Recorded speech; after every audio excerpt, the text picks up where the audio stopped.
Silipin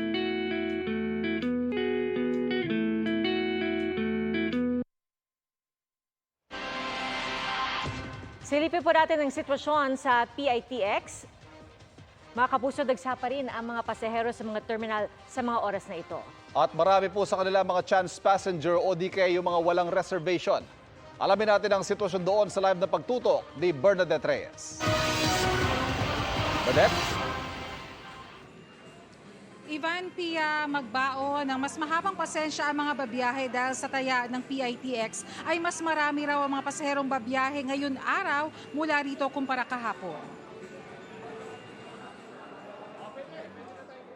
Nag-inspeksyon kanina ang MMDA, PNP at DILG kasama ang pamunuan ng PITX para masiguro ang maayos na biyahe ng mga pasahero. Kahapon, tinatayang umabot sa 143,000 ang mga pasahero rito. Ngayong araw, tinatayang aabot ito sa 160,000. Para masiguro ang kaligtasan ng mga pasahero, nag-random drug test sa mga bus driver. Ligtas dahil maayos yung kalsada natin. Ligtas dahil yung mga terminal natin ay nasisecure.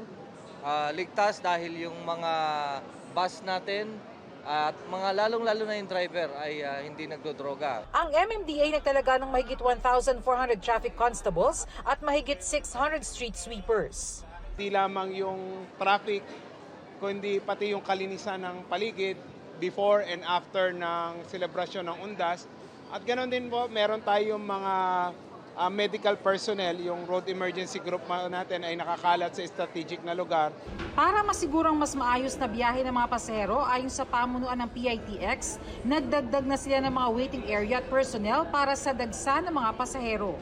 Sa kabila nito, oras pa rin ang inaabot ng paghihintay ng mga pasahero, lalo na ng mga walang reservation o advance booking ng mga ticket.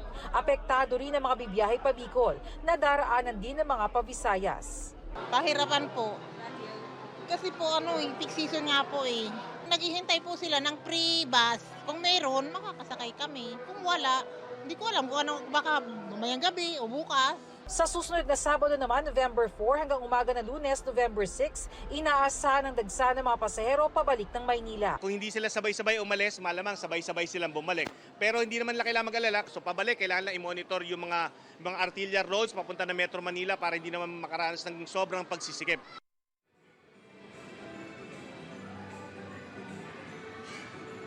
Ivan, sa dami ng mga bibiyahe, pinapayuhan ng pamunuan ng PITX ang mga pasahero na maglaan ng 2 hanggang 3 oras bago ang kanilang biyahe. Pero hindi naman daw dapat mag-alala dahil tiyak na lahat ay makakasakay dahil nagdadagdag naman daw ng special permit ang LTFRB. Samantala sa labas naman itong PITX terminal, 2 bus driver ang nagpositibo sa random drug test na isinagawa ng LTO. Ivan? Maraming salamat, Bernadette Reyes. Para po makaiwas sa siksikan ng pagdagsa ng mga tao, may mga dumalaw na ngayon pa lang sa Manila North Cemetery. At mula sa Manila North Cemetery, nakatutok live si Jamie Santos. Jamie, kamusta dyan? Pia, nagsisimula na nga dumagsa yung mga kababayan nating bumibisita sa kanilang mga yumaong mahal sa buhay dito sa Manila North Cemetery. Inaasahan nga ng pamunuan ng sementeryo na aabot sa mahigit 1 milyong katao ang dadalaw rito sa November 1.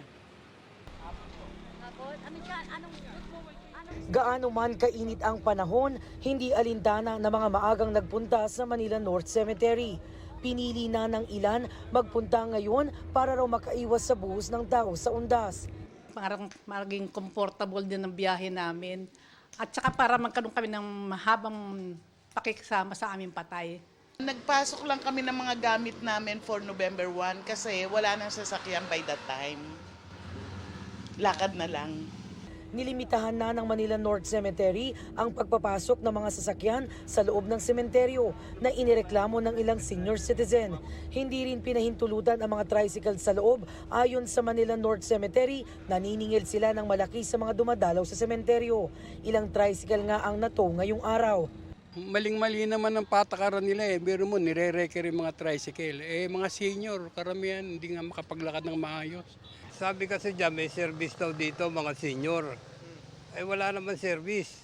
Hindi na po pinapayagan pumasok yung kanilang sasakyan sa kadahilanan po maliliit po yung kalye sa loob ng sementeryo. Basta't senior citizen and PWD and pregnant women, ina-allowed naman po namin ipasok yung kanilang sasakyan. May libreng sakay ang Manila City LGU para sa mga senior citizen, PWD at buntis simula sa October 30 hanggang November 2. Naka-standby din ang mga tauhan ng emergency medical services sa sementeryo. Paalala ng pamunuan ng sementeryo, huwag nang magdala ng mga ipinagbabawal na gamit para sa mas maayos na pagbisita nila sa kanilang mahal sa buhay. Sa Manila South Cemetery, ngayon ang huling araw para magpasok ng materyales sa pagpipinturo at paglilinis ng mga puntod. Pwede pa rin pumasok ang mga sasakyan. Piyas sa mga oras na ito, nagsisimula ng magsiuwian yung mga kababayan nating dumalaw dito simula kaninang umaga. At paalala naman din ng pamunuan ng Manila North Cemetery dun sa mga hahabol dahil nga simula sa October 30 hanggang November 2, bukas ang main gates ng nasabing sementeryo mula 5 a.m. hanggang 5 p.m. lamang. Hindi na sila magpapapasok yung mga darating ng lagpas 5 p.m. Sabi nga nila, kung darating dito ng mga pasado alas 5 na ng hapon, ay ipagpabukas na lamang din nila. At para din daw sa mas maayos na pagunita ng undas, hanggang bukas na lamang pahihintulutan ang paglilibing dito sa Manila North Cemetery. At yan muna ang latest mula dito sa Manila North. Balik sa iyo, Pia. Maraming salamat, Jamie Santos.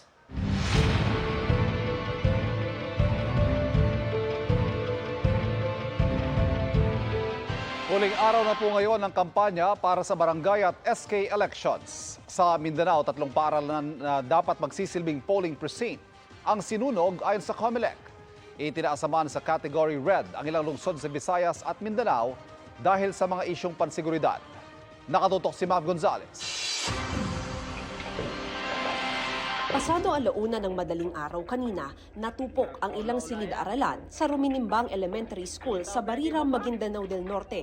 Ayon sa Barira LGU, gagamitin ang 4 na silid-aralan bilang polling precinct para sa barangay at SK elections sa Lunes. Parang may tao nga, pero hindi ko man makita. Pero sa ano namin, kasi yung mga aso, grabe yung tahol nila. Tinatahulan na may nakikita ba na tao. Bagamat iniimbestigahan pa kung sadya ang sunog, tingin ng COMELEC may kinalaman ito sa eleksyon. Kung ang purpose nila ay huwag pabotohin yung mga kababayan natin, hindi po sila magiging successful, we will strengthen the security forces. Ayon sa COMELEC, walang nasaktan sa sunog. Wala ring naapektuhang election paraphernalia. Dahil din sa security concerns, itinaas na sa category red ang Placer at Masbate City sa Masbate, pati ang Bukay Abra, kung saan may mga sundalo nang nakabantay sa checkpoints bukod sa pulis. Sa videong ipinakita ng COMELEC, may mga sasakyang umiikot sa mga kalsada sa Bukay noong October 26. Biglang huminto ang pick-up sa unahan at bumaba ang mga sakay. Bumaba rin ang mga lalaking sakay ng ibang sasakyan at naglakad. Ayon daw sa Provincial Election Supervisor, may dala silang mga bag na hindi alam kung ano ang laman. At yung Provincial Election Supervisor namin ay nag-raise ng alarm kahapon, na alarma sila doon sa mga umiikot na mga sasakyan. Nakikipag-ugnayan na raw ang COMELEC sa DILG kung kailangan ng dagdag na pulis sa mga lugar na ito. Sa Baco Oriental, Mindoro naman, may iniimbestigahang pagpatay sa misis ng tumatakbong chairman ng Barangay Tagumpay. Sa Quezon City, handa na ang higit 100 polling precinct para sa paparating na eleksyon. 3 sa mga yan ay nasa mall. Ang minomonitor na natin ngayon ay ang issue ng vote buying. Kaya po sa ating mga kababayan, sana po maging alerto tayo, ma-report nyo kaagad ang kahit na anong insidente, attempt, pagpapapila ng tao or whatever. Paalala ng COMELEC sa mga kandidato, hanggang mamayang 11:59 ng gabi na lang maaaring mangampanya. Para sa GMA Integrated News, Mav Gonzalez, nakatutok, 24 oras. Paalala lang din po, iira lang liquor ban sa bansa mula October 29, bukas sa po yan, hanggang October 30 dahil sa eleksyon. Sinalakay ng motoridad ang isang gusali sa Pasay na pugad umano ng pogo at ilan pang iligal na gawain tulad ng pang-scam at prostitusyon. Nakatutok si Nico Wahe.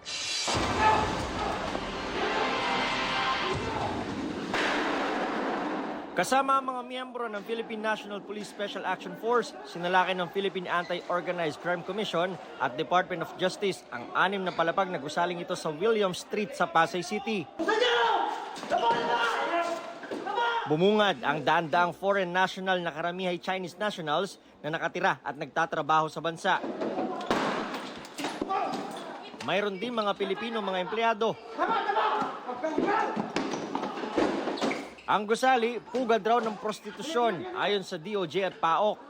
Itong silid na ito na nasa aking kaliwa yung tinatawag na aquarium kung saan tumatambay yung mga babae na isasalang sa prostitusyon. At itong siwang na ito, dito sumisilip yung mga customer para mamili ng mga babae. At kapag nakapili na, saka pupunta sa pasilong ito na ating papasukin kung saan merong mga kwarto, kung saan ginagawa yung mga sex service. At kung anong sex service ang gagawin, nakalagay yan sa menung ito in Chinese characters. Ang gusali, may mga kainan, bilihan ng damit, clinic, KTV, spa at casino. Mayroon din mga dormitoryo sa rooftop. Upon validation, na-check nga namin, nalaman namin na meron ngang nangyayaring prostitution. Nakausap namin ng isang Pilipinong nagtatrabaho bilang cook sa kantin sa loob ng gusali. Bawal na po kami pumasok sa mga ganong private room. So hindi nyo alam na may ganon? Hindi po sir. Pero minsan may nakikita po kami babae na mga pupunta dito. Ayon sa DOJ, mga POGO workers sa gusali ang mga customer. Nahanap po namin, napakaraming computer at mukha po siyang POGO pero pag pinasukan mo talaga yung operations po nila para po talagang scam. Sa pag-inspeksyon naman sa gusali, isang Chinese national ang lumapit sa mga taga-DOJ at sinabing dinukot daw siya mula sa isang POGO sa Cavite, saka ibinenta rito sa halagang 600,000 pesos para magtrabaho. Some people bring him to the dorm and then until midnight and then they send him to Hontai again. November 2022, nang may masagip din sa gusaling ito na isang Malaysian national. Matapos umanong gipitin ng pinapasukan niyang POGO company, aabot sa mahigit 500 Chinese at Filipino ang patuloy na isinasailalim sa questioning. Pansamantalang isasara ang buong gusali. Para sa GMA Integrated News, Nico Wahe, nakatutok, 24 oras. Kamustahin naman po natin ang sitwasyon sa Batangas Port. Live mula sa Batangas City, nakatutok si Paul Hernandez ng GMA Regional TV, Balitang Southern Tagalog. Paul, marami na bang tao dyan? Yes, Pia, sa mga pasaherong pupunta rito sa Batangas Port. Nako, napakaraming pila o napakaraming tao na rito sa pier. Kaya naman nagdagdag na ng tauhan yung pamunuan ng Pantalan na aalalay sa mga magtatawid dagat. Umabot sa labas ng passenger entrance ang mga biyahero dito sa Batangas Port. Puno na rin ang ticketing area hanggang sa departure area. Kabi-kabilang paliwanagan ang ginagawa ng tauhan sa mga inip ng pasahero. Prioridad nilang maisakay agad ang mga nagtitiis sa pila. Si Jess pauwi na sa Nauhan Oriental, Mindoro. Tsaga po talaga kasi uuwi kayo, ganun talaga mangyayari. Bukod sa mga bagahe at iba pang gamit na dadalhin, ipinapayong magbaon ng mahabang pasensya. Ayon pa sa pamunuan ng Pantalan, maglaan ng hanggang 4 na oras kung pupunta rito sa Batangas Port. Pinabentahan na natin muna ng terminal fee para habang wala pa nagtitikit ang barko, ay pwede na sila magpahinga muna doon sa loob. Shifting na ang karagdagang 30 non-frontliner port personnel para umalalay sa mga pasahero. Nag-inspeksyon din si DOTR Assistant Secretary for Maritime Julius Llano sa port. Paalala naman sa mga may dalang alagang hayop, dapat may health certificate. Si John kumuha ng permit sa Bureau of Animal Industry. Inagahan and plinano para makasama siya.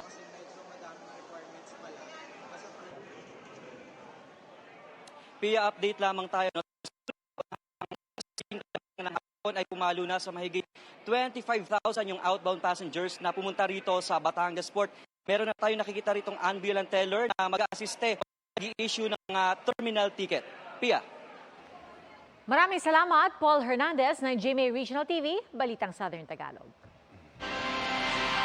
Samantala, kasabay ng pagbiyahe ng mga motorista, dagdag bawas po ang posibleng galaw sa presyo ng mga produktong petrolyo sa susunod na linggo. Sa tansya ng isang oil industry source, posibleng may tapyas na 1 peso hanggang 1 peso and 40 centavos ang kada litro ng diesel.